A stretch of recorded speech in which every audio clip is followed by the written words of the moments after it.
请朱清代朕宣誓诸君，告诉那些丘吧，当今天子乃是一介死了满门的匹夫，无父无家之人。谁若想要作乱起反，只管来，朕就坐在大宁宫中坐等。算什么鸟官家？要不是我们这些厮杀的汉子，哪有国家的天下江山？抬这农劫虎劫，这是在给那什么老臣子殿前司铺路，必定是那直娘贼赵太尉在从中弄鬼。呸！狗屁的太尉！靠着太尉的老子在营里是耀武扬威。赵大郎那厮，当年便不是个东西，剁碎了他，好叫那官家也见见血。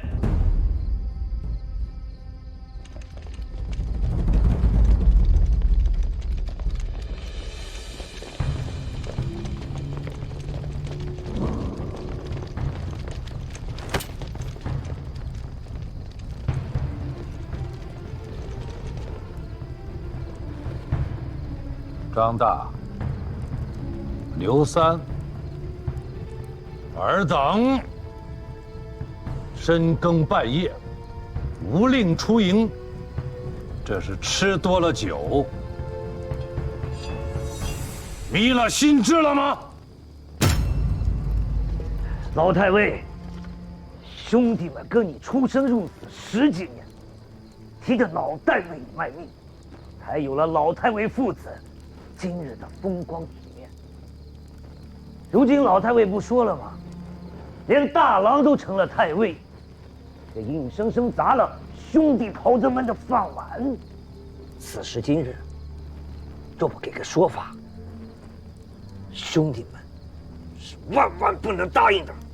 对，我们要向赵大郎。世道变了，再似原先那般行事不成了。尔等此刻各自归营，自领80军棍。我便当今日没有发生此事，朝廷也可以宽宥尔等。一派胡言！杀！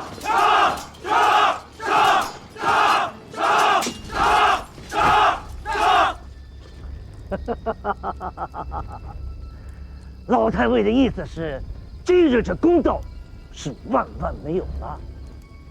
好，兄弟们自打出了那营门，没打算我就回去了。既然如此，今日便与诸君别过了。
启禀陛下，城中起乱了。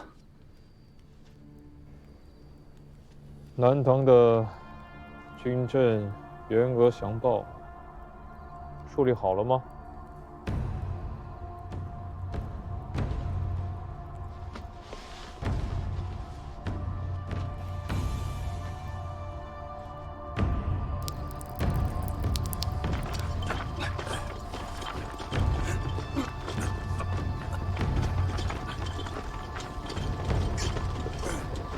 殿前司都虞候赵匡胤觐见。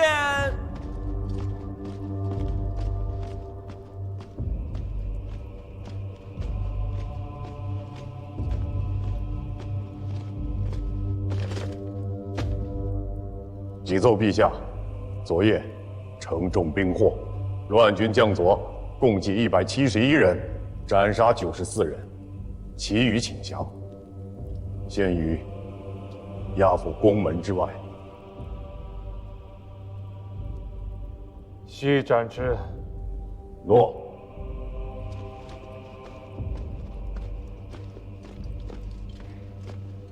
范相公，臣在。拟诏：凡滥杀或明背反之兵子，斩。臣奉诏。公元955年，周世宗郭荣以殿前司新君为主力，进发禁军，征伐南唐。吴越国主钱弘处奉周世宗诏令，整军北上湖州、苏州等地，配合朝廷大军，牵制南唐东线兵力。11月，周世宗御驾亲征，拉开了3征南唐的序幕。周军沿淮河，水陆并进，势如破竹。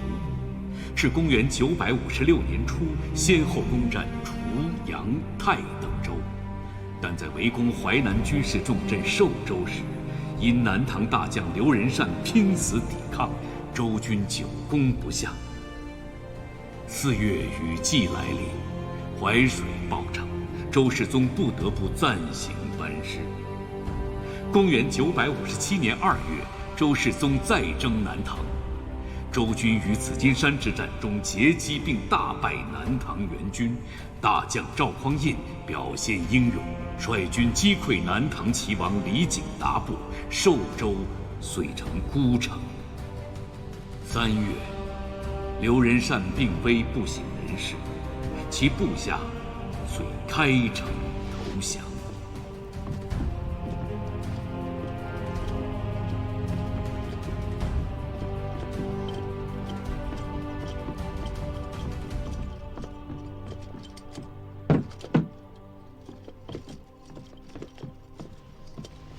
小臣，寿州监军周廷构。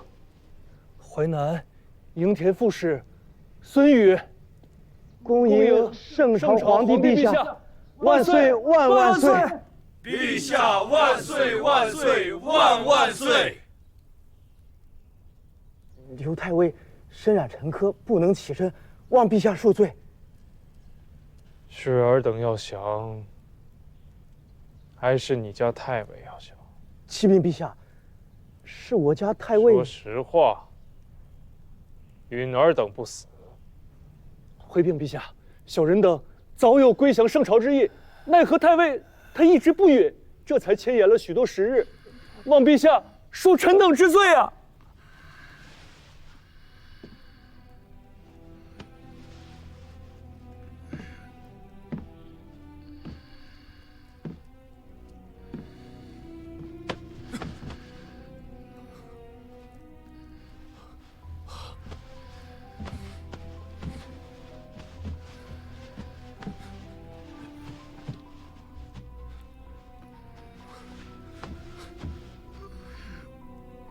刘仁善，刘仁善，听着了吗？你的名节，朕不会夺。好生歇养。这天下，且未曾太平呢。李相公，陛下，拟诏：授南唐守将刘仁善天平军节度使。拜中书令。臣奉诏。小谕各军：依城下寨，无诏不得入城。凡伤人、劫掠、奸淫者，斩。诺。紫金山一战，朝中精锐尽丧，淮南之地已不为朝廷所有，仗打不下去了，前时请和吧。老相公，不至如此吧？周师虽尽有淮南之地，但不曾治水军。韩相公糊涂，郭家没有水军，难道陈家也没有吗？周师已据淮南，吴越的水军堵在润州江面，已成南北合击之势。陛下留意，郭家与我不过是争硕之争，而吴越的钱家与我，那才是真正的世仇。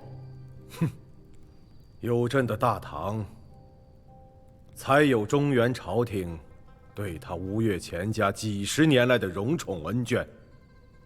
大唐若是没了，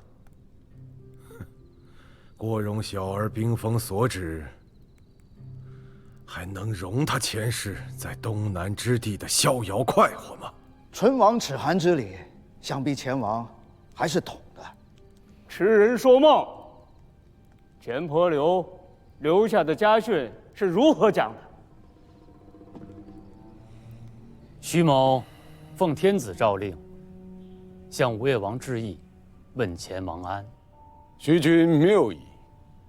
我吴越国上下皆知，先武肃王有所遗训，善使中原大国，唯尊周氏征硕，为朝见信，何来诏命？我主有国书，致与钱王。拿来。这是致与钱王的国书。徐某不才，不敢负我主之托，须当面呈与钱王。那徐君可有的等了。吴相公，此言何意啊？大王不在营中。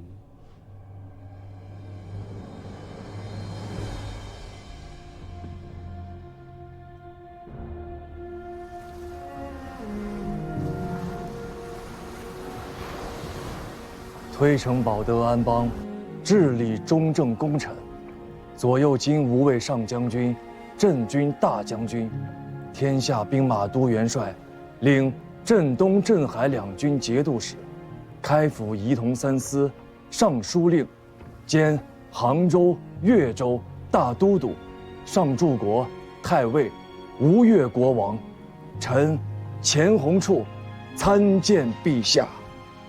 陛下万岁万岁万万岁！前王平身。谢陛下。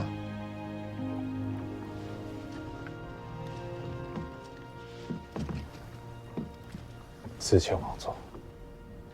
诺。谢陛下。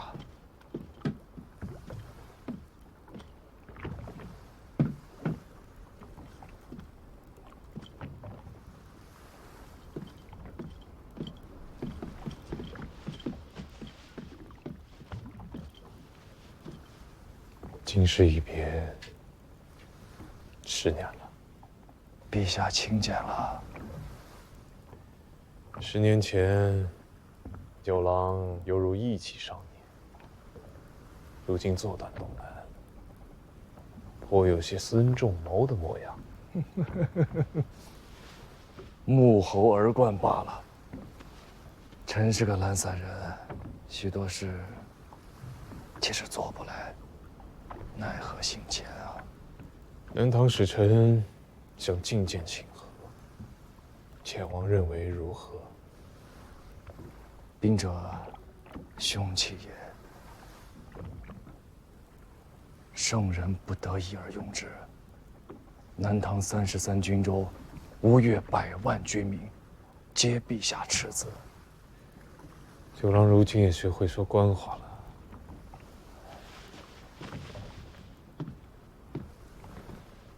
臣说的是实情啊。哦，朕今天就看在你前王的面子上，见他一见。陛下有诏，宣南唐使臣觐见。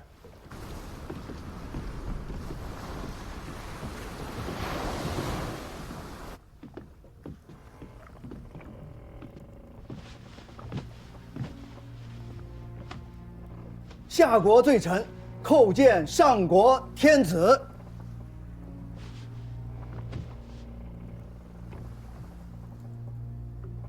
朕读春秋，未尝闻有上下之国也。罪臣万死。罪臣待我主启陛下，息雷霆之怒，休割止战，以全民生。我主愿以江南之玉帛，奉圣朝之望朔，岁修共事，以恕罪愆。怕不是有些晚了。臣闻唐尧有德，其人如天，痛百姓之离罪，有众生之不遂；虞舜有义，其术如泽，奉古木之副叟，养警觉之地象。陛下圣德巍巍，宽怀荡荡，以仁义治天下，何在乎早晚？你是李从家？正是下臣。你的书读偏了，这不是私仇，这是公罪。朝廷并无穷仇问谏之心，而李家却有裂土分国之罪。这不是你几句不由衷的好话便能糊弄过去的。不要说朕不是3代圣君，即便今日是尧舜亲临，尔家也难免四兄之放。监王，你以为呢？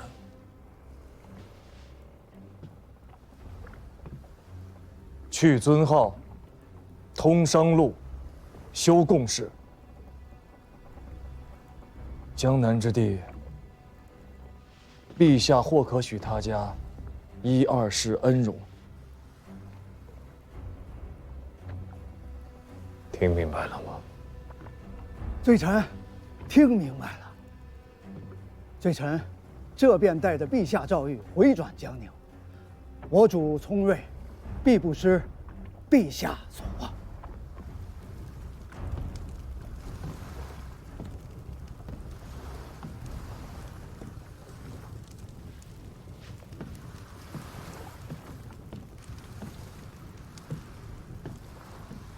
元朗兄，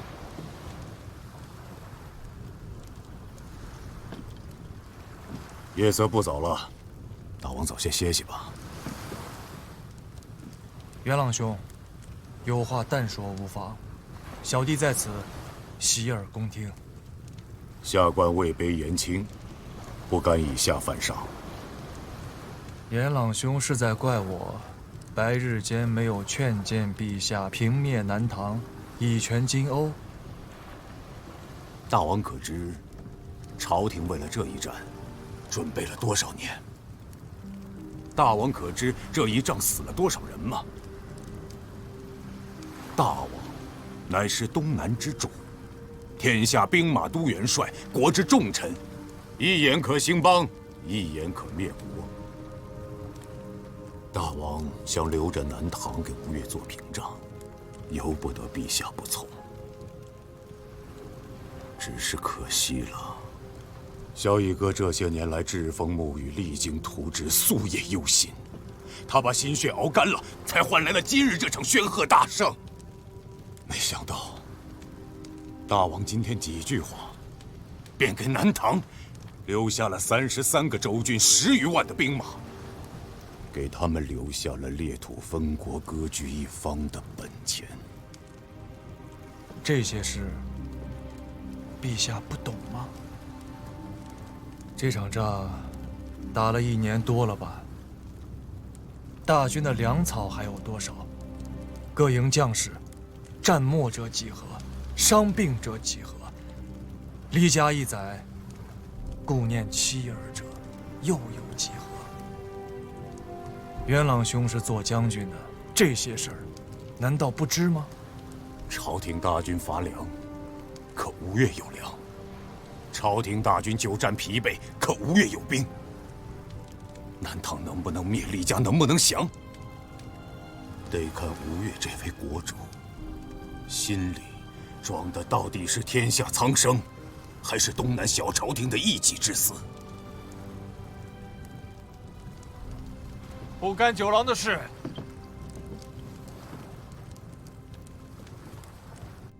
陛下降尊号为国主，这一条已经议定。至于通商路这一条，可于舒州、河州、扬州分设榷场，以通事宜。许南梁北邑，眼下也不算为难。只有修贡事这一条，为了支应这场战事，朝廷已掏空了家底。再要补齐贡书，户部左藏这一边，实在是打不出来了。勉力为之吧，先把今年这一年支应过去再说。不是一年。周主驾前判三司使的李谷说得明白，是从广顺元年至今，总计6年所积欠的贡书，要朝廷依次缴清。什么？这岂有此理吧？这怎么？6年，120万银绢，如果这一锤子敲下来，10年之内，我大唐再无翻身之日。臣在回来的路上仔细思忖，怕是只能诏谕国中士族豪富，书县纳捐，再免去诸军3年的犒赏，勉强可以凑得起来。你这是昏了头了！你当朝廷是什么？朝廷不过是一间破屋子，而国中的士族豪富是撑着这屋子的柱子。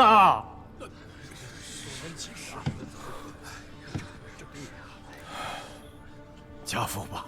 陛下，陛下，陛下！怎么，诸君还有更好的法子吗？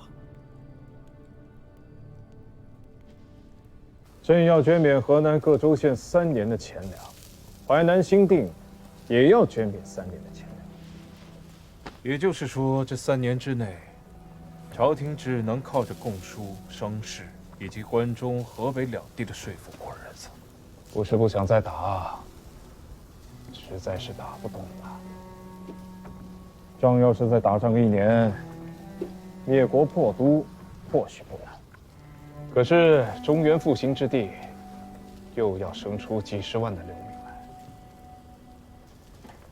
总要给老百姓留条活路啊！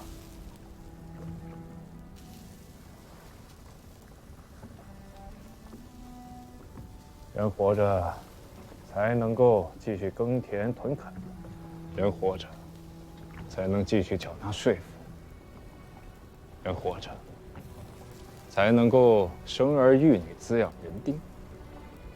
朕为天子，既求山河之一统，也要顾及百姓之民生。这样的朝廷，才称得上是正朔。吴越国中近些年行包税之制，记下些钱粮银绢，金岁贡书，可以翻倍。朕收了。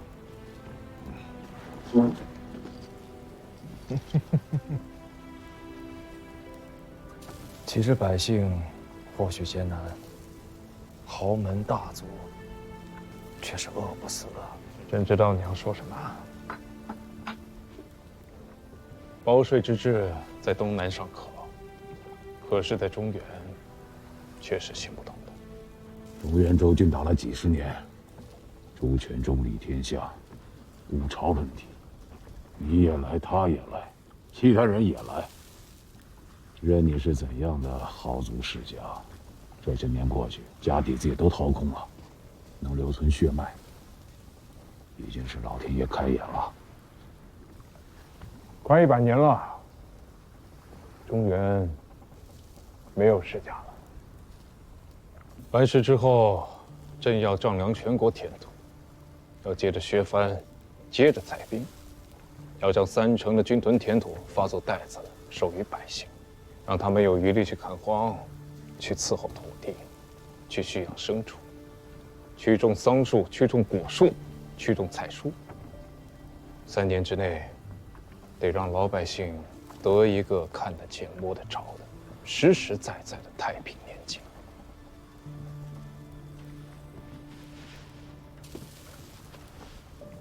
指着“太平年景”4字，兄长便实实在在的是这天下之主。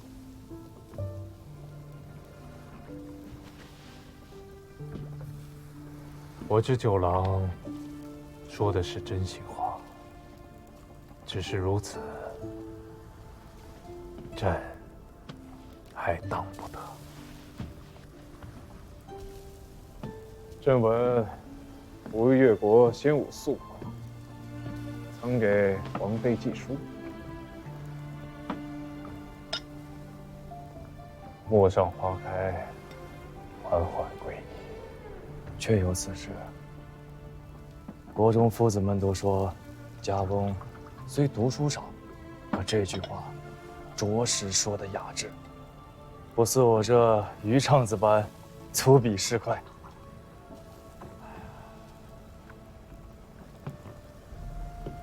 望天下烽火平息，望世人安居乐业。陌上花开，缓缓归矣。九郎，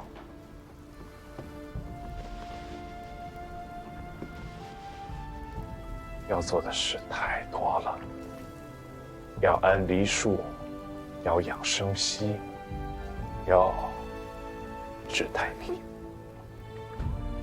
九郎珍重，待陌上花开之时，我与元朗在汴梁城外等你。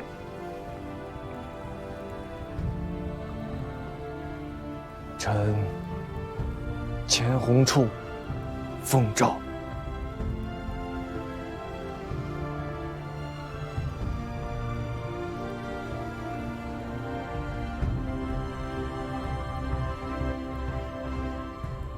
公元958年即后周显德5年，吴越国主钱弘处下诏开港兴市，大兴海洋贸易，以本土所产粮米、绢皮等物万海交易。一时间船舶如织，商贾云集，沿海之民皆受其利，国用因而大增，府库充盈。